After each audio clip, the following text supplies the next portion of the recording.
안녕하세요. 저희는 시장 경제에 대해 발표하게 된 박주아, 이강현, 한경민입니다. 저희가 초등 경제 수업을 어떻게 진행할지에 대해 발표하기에 앞서 수업의 주제인 시장 경제에 대해 먼저 간단하게 소개하겠습니다. 우선 시장 경제에서 가장 중요한 부분인 시장입니다. 시장은 재화와 서비스를 거래하는 장소를 의미하며 이전의 거래 방식인 물물 교환의 불편함을 해소하고자 형성되었습니다. 특히 미용실과 같이 서비스를 거래하는 시장은 거래 상품이 눈에 보이지 않기 때문에 시장이 아니라고 오해할 수도 있지만 이 또한 시장입니다. 주요 시장으로는 생산물, 즉 상품과 서비스가 거래되는 생산물 시장과 인적 자원 등의 생산 요소가 거래되는 생산 요소 시장으로 나누어집니다.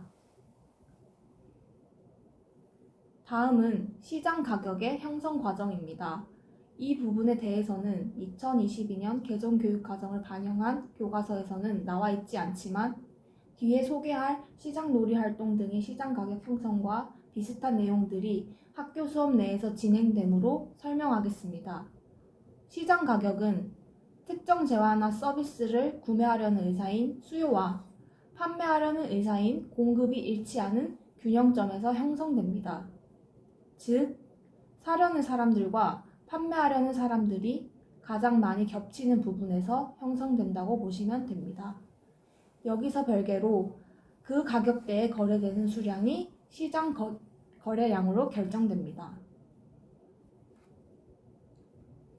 마지막으로 정부의 시장 개입과 시민단체의 활동입니다. 시장은 자유거래 상태로 두는 것이 가장 효율적인 상태로 가장 사회적 잉여가 큰 상태입니다. 여기서 사회적 잉여란 소비자가 얻는 잉여와 생산자가 얻는 잉여의 합을 의미합니다. 그러나 시장을 자유거래 상태로 둘 때 하나 또는 소수의 기업이 시장을 지배하여 이익을 독차지하는 독과점이나 같은 제품 또는 비슷한 제품을 판매하는 기업끼리 만나 생산량과 가격을 서로 상의하여 정하는 담합과 같은 문제점들이 발생할 수 있습니다. 이러한 문제들을 방지하기 위해 정부는 상품 가격의 상한선과 하한선을 정하는 가격 규제 정책을 펼치고 공정거래위원회를 통해 공정한 경쟁이 이루어지도록 합니다. 개념 설명은 여기까지입니다.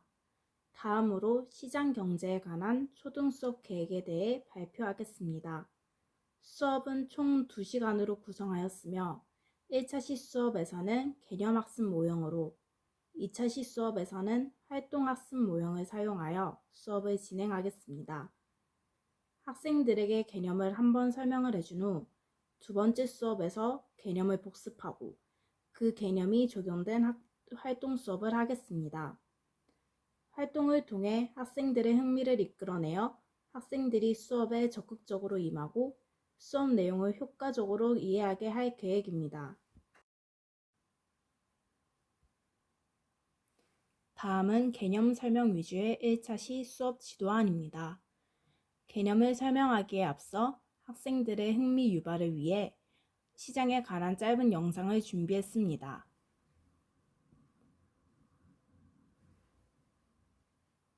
먼 옛날에는 필요한 물건을 스스로 만들거나 자연에서 직접 구해 썼습니다.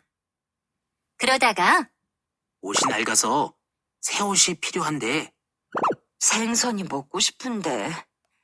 바꿀까요? 그럽시다. 바느질이 아주 잘 되었군. 내가 만들려면 물고기 잡이도 못한 채 며칠 동안 매달려야 할 텐데. 산골이라 물고기를 잡을 수 없는데 이렇게 맛있는 생선을 먹을 수 있으니 좋구먼. 쓰고 남는 것이나 자신이 가장 잘 만들 수 있는 것을 만들어 다른 사람과 바꾸면 훨씬 더 편하다는 것을 깨달았죠. 그런데 내가 가진 물건을 필요로 하는 사람과 내가 바꾸고 싶은 물건을 가지고 있는 사람을 일일이 찾아다니기가 너무 힘들었어요. 닭 살 사람 어디 없나? 이 곡식과 닭을 바꿀 사람 없나? 이러지 말고 보름마다 삼거리 느트나무 밑에서 각자 팔 물건을 가져와 교환하면 어때요? 아하, 그거 좋은 생각이네요. 그래서 정해진 날짜에 정해진 장소에 다 같이 모여 각자 가지고 있는 물건을 교환하기로 했어요. 이렇게 해서 시장이 생겨났답니다. 영상을 본 후 학생들에게 영상 시청 이유를 설명하며 시장의 의미와 시장이 형성된 이유를 알려줍니다. 초등학생들은 동네에 있는 재래시장만을 시장으로 생각할 가능성이 크다고 생각합니다.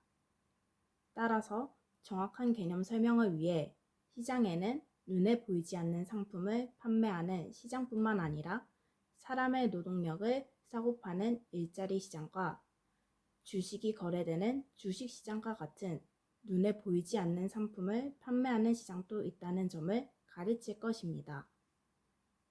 이렇게 다양한 종류의 시장을 설명하고 이를 적용하기 위해 시장 종류를 적어 3 곱하기 3 빙고를 진행합니다.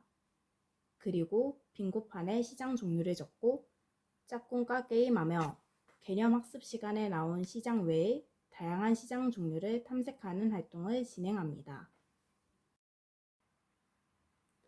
그 이후에는 시장에서의 가게 기업의 역할, 생산과 소비가 이루어지는 과정을 설명하고 이를 바탕으로 어떤 요소들이 시장 가격을 결정하는지에 대해 자유롭게 의견을 말하는 시간을 가집니다.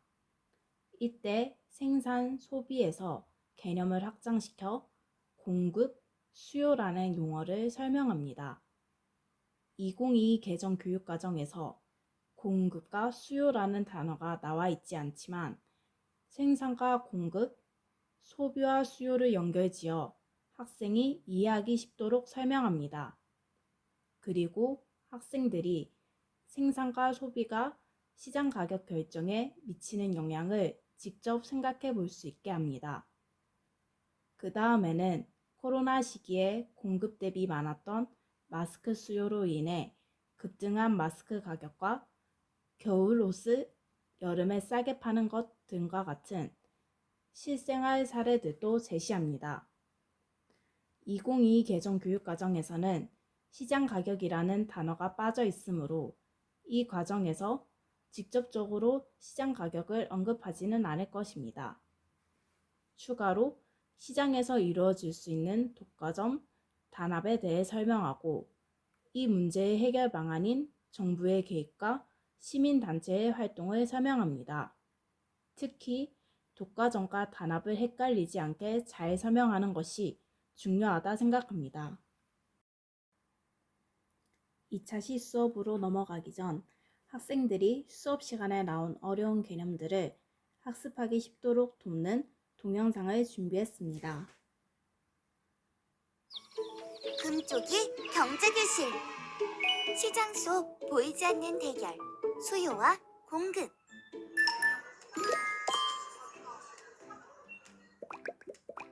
엄마, 지난주에 왔을 때랑 채소 과일이 좀 바뀐 것 같아요.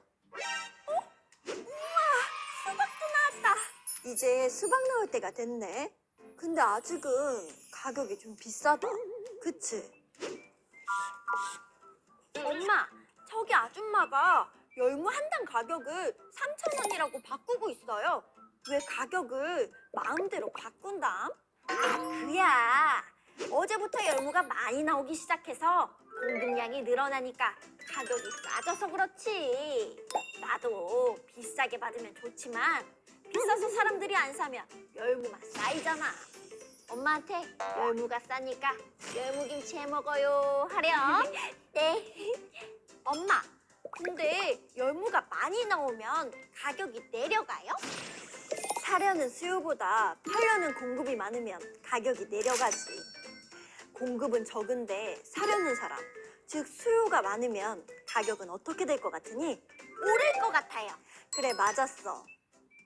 가격은 수요와 공급에 의해 결정되는 거군요. 근데 열무가 저기는 3,000원, 또 저기는 3,500원, 저기는 2,500원이에요. 그게 왜 또 다른 거죠? 가격이 다 똑같아야 되는 거 아니에요? 그건 열무를 더 많이 팔려고 가게들이 경쟁하니까 그렇지. 조금이라도 좋은 물건을 싸게 팔면 더 많이 팔 수가 있잖아. 거기에 친절하기까지 하면 더 좋고. 그건 소비자인 우리에게도 좋은 일이야. 우리는 여기저기 둘러보고 제일 좋은 물건 중에 제일 싼 걸 고르면 되니까요. 그렇지. 상인들끼리 서로 착한 경쟁을 하면 소비자에게도 좋고 나아가서는 나라 경제 발전에도 도움을 준단다. 왜냐하면 질 좋고 저렴한 건 우리나라뿐만 아니라 해외에서도 잘 팔리거든. 수요와 공급이 시장 경제를 좌우하다니 너무 신기해요. 우리 딸 정말 똑똑한데?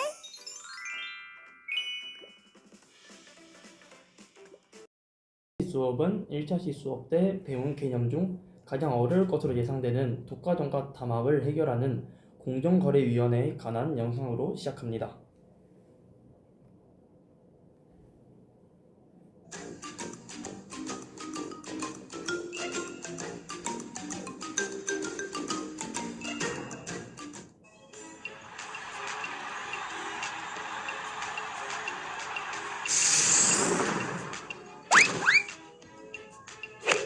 비신사적 행위 반칙입니다.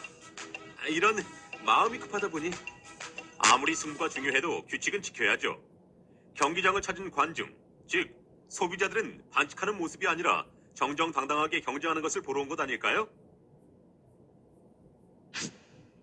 축구장에서 선수들이 규칙을 지키며 공정한 경쟁을 펼치듯 시장에 참여하는 기업들도 공정하게 경쟁을 해야 합니다. 특정 제품을 만드는 기업이 제품의 가격을 서로 짜고 올린다면 소비자는 피해를 보게 됩니다. 경기장에서 선수들이 승부를 짜는 것과 마찬가지입니다. 이런 행위를 담합 또는 카르텔이라고 하는데 시장 경쟁을 완전히 파괴하는 행위입니다. 기업들이 가격을 서로 짜면 가격이 올라가서 소비자들이 피해를 볼 수 있습니다. 상품의 가격뿐 아니라 판매 상품의 수를 서로 짜고 조절하거나 거래를 하는 지역이나 대상을 제한하는 행위 등도 부당한 공동행위, 즉 담합, 카르텔에 해당됩니다. 모두 소비자는 물론 국가 경제에 나쁜 영향을 끼치는 행위입니다. 소개한 행위들은 모두 경쟁을 피하는 행위라는 공통점이 있습니다.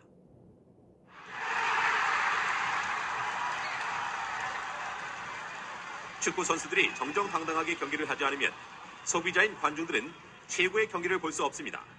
기업들이 시장에서 공정하게 경쟁을 하지 않고 경쟁을 회피할 때 소비자들이 피해를 보는 것과 마찬가지입니다. 축구장에서 공정한 경쟁을 막는 선수들의 반칙을 적발하는 것은 바로 저 같은 축구 심판입니다. 그리고 시장 경제에서 경쟁을 회피하는 기업들의 반칙 행위를 적발하고 규제하는 기관은 공정거래위원회입니다. 심판과 공정거래위원회 모두 공정한 경쟁을 통해 소비자가 만족하고 축구 또는 시장의 발전을 위해 노력한다는 점에서 공통점이 있네요.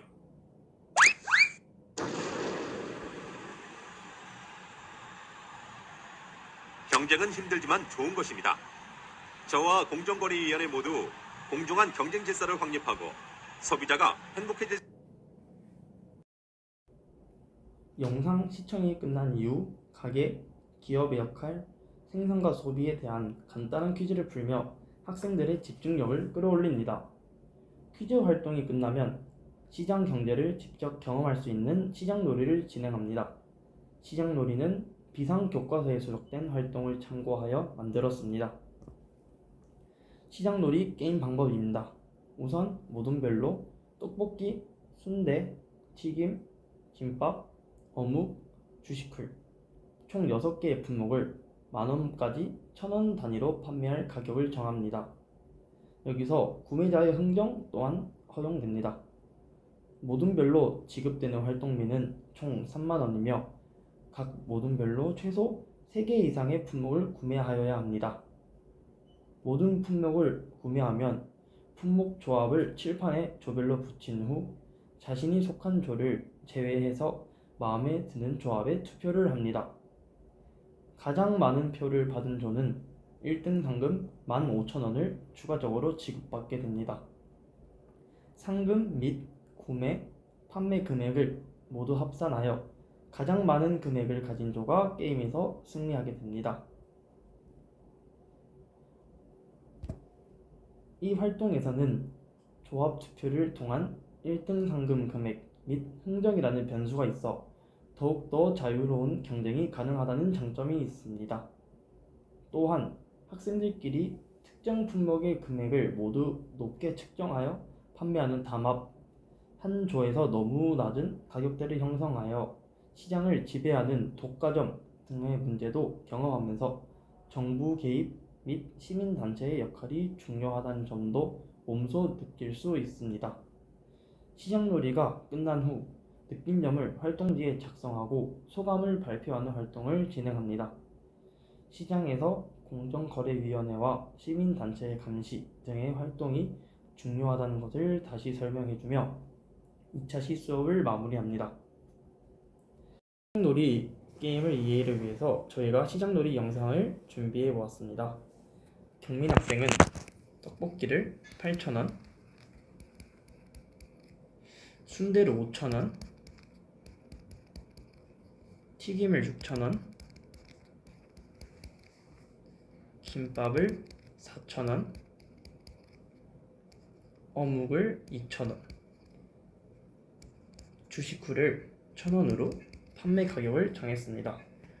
구매자 1인 강현 학생은 떡볶이, 순대, 김밥을 구매하고 싶어하고 구매자 2인 주아 학생은 떡볶이, 튀김, 김밥, 주식후를 구매하고 싶어합니다.